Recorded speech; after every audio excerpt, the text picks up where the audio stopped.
First of all, let me thank you all for listening to my presentation today. And I would like to say good evening, teacher, and hello, everyone. My name is Pisay, and I am from class E4.10. What I like to present to you today is leadership in teams. And here is my table of content. I divide my presentation into three main parts, concluding leadership in team, self-management teams, and last but not least, the organization of self-managed team. And so let me first give you a brief of our moving on to leadership in team. Moving on to leadership in team, 30 to 40 years ago, autocratic leadership was the main style used in the US business. As companies learned the value of giving workers more powers, they started using a more democratic or free styles. And today the trend is to go even better. Many companies have been putting workers in a self-managed team. Self-managed teams are work groups that supervise themselves. With this team, the manager role is replaced by the team leader roles. Moreover, self-managed team, the use of the self-managed team approach started in Japan and came to the United States in the 1980s. US companies had emphasized people working as individuals on separate jobs. Japanese companies had stressed people working in teams and making decisions as a group.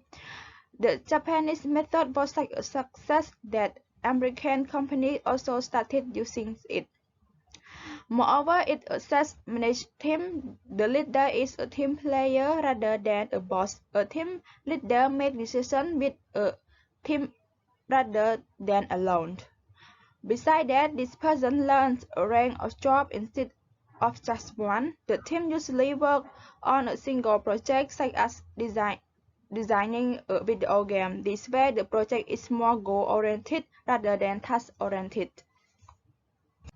After you all listening about the overview of success in team, so moving on to the types of team.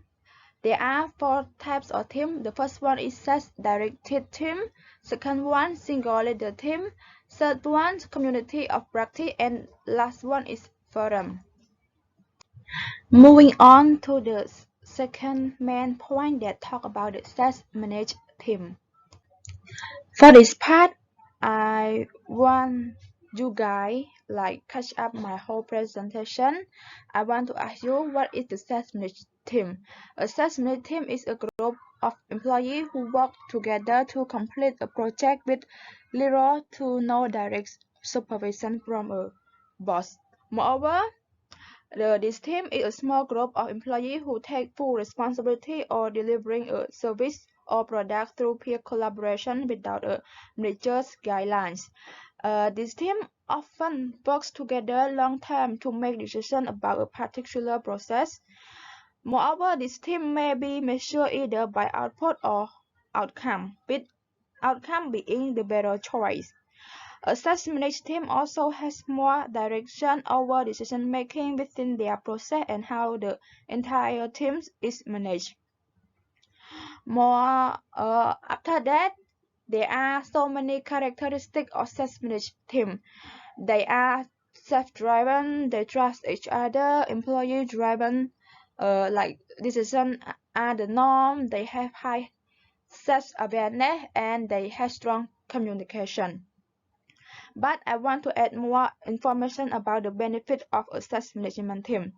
A good self-managed team demonstrates many of the benefits of having a great manager. This team often develop more effective decision-making practice that combine considering more viewpoints, more natural collaboration, and give and take, and moving toward action to remove abstract goals and stay focused on the shared outcome. There are some benefits of such managed team: highly motivated team, ability to respond to complexity, ability to move fast and adapt, and low overhead and maintenance. Here is the last main point of my presentation today. That this point I will talk about the organization of seismic team.